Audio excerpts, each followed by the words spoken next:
Hello, and welcome to Cardboard and Plastic.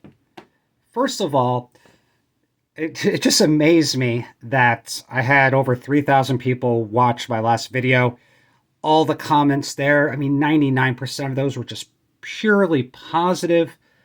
About the video, on a non positive topic, which I want to talk about today.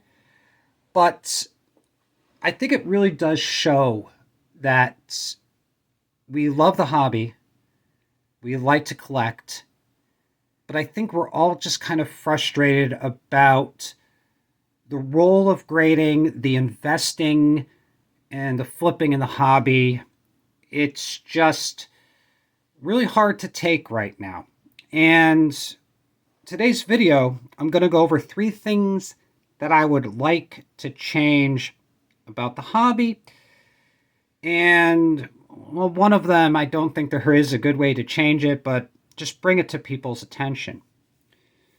So in the comments below, if there's something I didn't touch on, something that we can implement in the hobby to just make it a little bit better. So number 1, fake cards.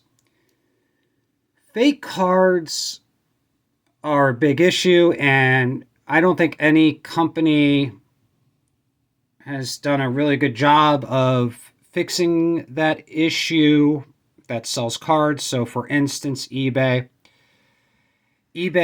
started this program where if it's over $250 now, you actually have to send the card in and get it authenticated by, and it goes CSG for raw, and even the slabs, right, have to go to PSA to tell you that the slab is real. And a lot of that is not necessary, in my opinion. eBay could have handled it themselves.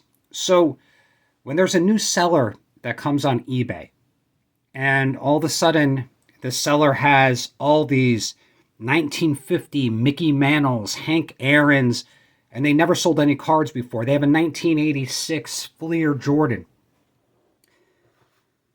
That should raise some red flags to eBay to say maybe they should look at those cards to see if they're real or not. And if they're not looking real, you just stop that eBay account and you just stop all their auctions.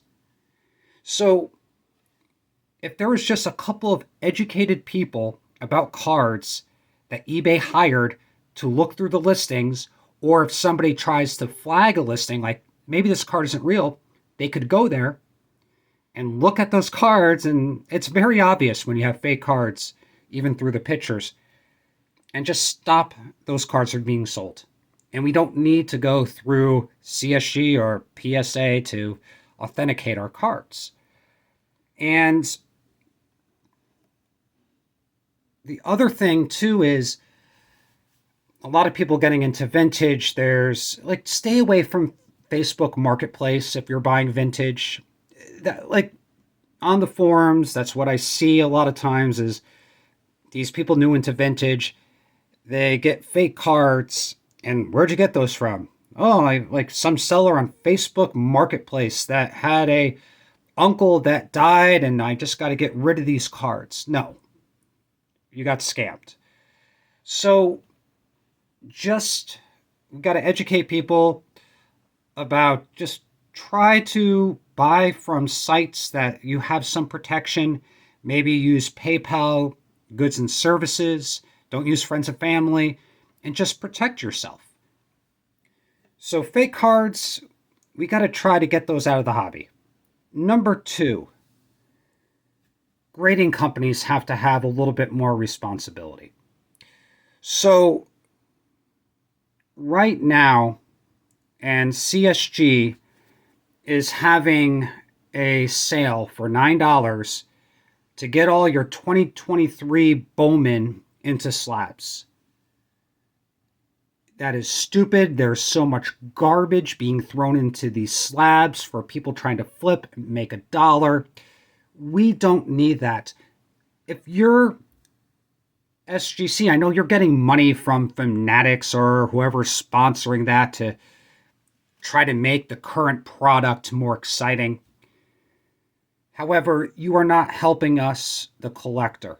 So these grading companies, they are basically just trying to make as much money as possible by grading 2023 cards that are probably nines or tens, grading those as quickly as possible and getting those back out to people so then they can try to make $1 off a 50-cent card through eBay. And if you actually take a look at eBay, 90% of those cards are probably losing value, losing money for those flippers.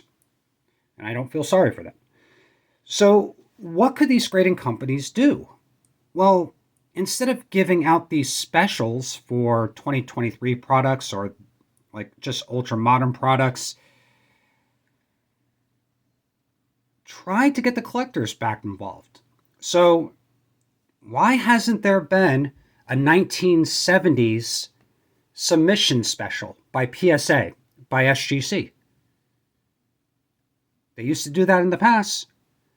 This is something that they could do, and you are helping the collector. If I see a 1970s special from PSA or SGC, I would probably send the cards there, and a lot of people would, and those cards would go from my collection into slabs back into my collection, not to be sold, right? So these companies are not helping the collector. These companies are solely for the flippers right now. If anybody's out there that still does the PSA registry, like, how are you still doing that if you're a set collector, right? So from the 60s, 70s, you can't get those cards into slabs unless you buy them from somebody else who spent a lot of money to get those cards into slabs. Even ultra modern, let's do some cool things. Be creative. So one of the people I collect is Zac Gallen, right? 1 or 2 pictures. Well, Sandy, and actually I have a card coming in the mail today. And this kind of gets into that. So a PSA 8 of this card, but I'm getting the blue refractor, which is numbered out of, what is that? 149, I think, or something like that. This is the regular refractor out of 499. He's not doing well, but again, it's a long season. These players have up and downs. He's just having a couple of rough innings here or there. But I got a PSA 8 for hardly any money of a blue refractor from his Bowman Chrome First. And nobody else was bidding against me. Why? Because people love 9s and 10s, or 10s. It has to be a 10, right? Actually, this is one card that I bought because it was a 9. This card was a refractor out of 499 for Yordan Alvarez, and I like to follow him. And he, this card, because it was PSA 9, it was, the refractor was cheaper than the base that was a PSA 10. So people want a PSA 10 base more than they want a PSA 9 refractor. That's numbered. I don't understand it. Got to be 10s. Got to be 10s. And here's a card that people are going to hate with Jose Altuve. But I thought this was a cool card. I picked this up. And this card has 2 possible Hall of Famers. Well, one is. One may be a Hall of Famer. And both may have 3,000 hits as second baseman for Astros. So having both of those on-card auto of those 2 players, I thought was just a real cool card for the future. So with Zac Gallen, and here's some of my raw cards. So these are the non-licensed. They don't have the uniforms on them. I opened up some of this in the beginning when I got back. It was the only product I could find for baseball. But these are some of my pickups I have for Zac Gallen. I started this actually way before he's having this Cy Young type season right now. So here's his, I got this for like $3 with his base. That's numbered for the 2020 for the gold. Here's some great just base numbered cards for Bowman Chrome. Here's the Bowman rookies. These here are numbered, so I just thought it'd be cool to get the different numbers. That's out of 75 for the yellow. Here's his on-card auto for the Topps Chrome. And this is a sticker, but I still like this card. The holiday one. Out of 100. And I did get a couple graded, and you know, I like these cards graded. Again, I got these way before he started to go up in price. So the green, that's a 9. It's worthless. It's a 9, right? It's not a 10. People would rather have the 10 with the non-refractor. And it's an 8.5. Horrible card, right? 8.5, worthless. At a 250. And actually, I have an HGA graded one. I actually like this. It has a color match there. And it doesn't really matter. That's a 1 out of 1. So does the grade matter with this card? Better not. And that's the white sparkle there.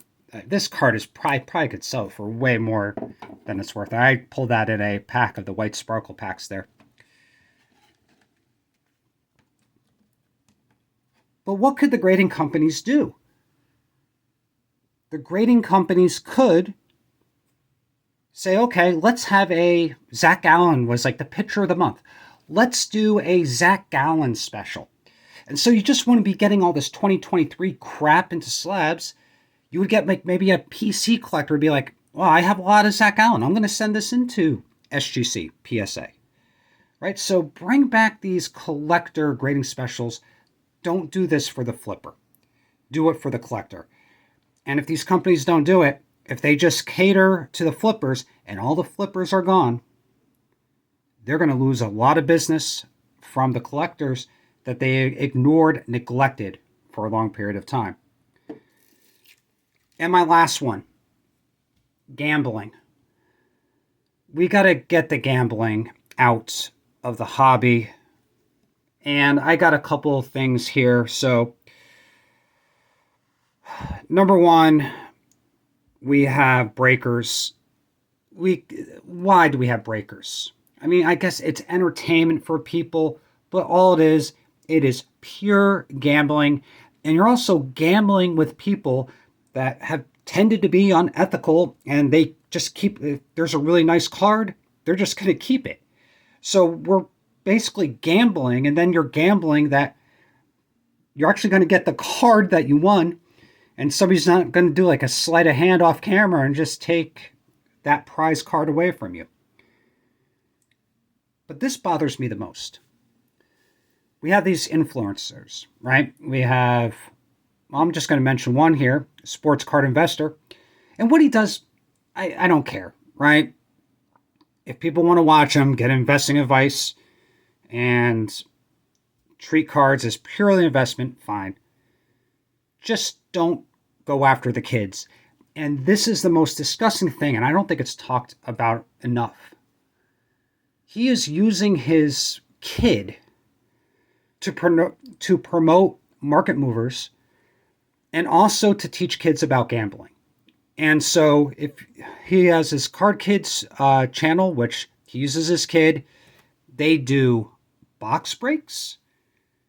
They do coin flips for cards, and then he gives like $500, $1,000 challenges for his kid versus himself to try to make as much money as possible. Don't do this to the children. We got to support kids collecting more.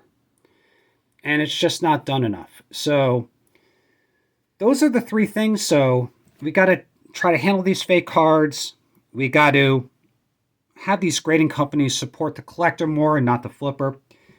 And also, we got to get some of the gambling out of ultra modern and really get more people collecting and not really worrying about the value of everything and trying to hit a home run. So I think those words, let's go, being out of the hobby and not seeing them as much has been a really positive thing. So in the comments below, give me a couple of things that you would like to change about the hobby for the better. And again, have a great day and keep on collecting.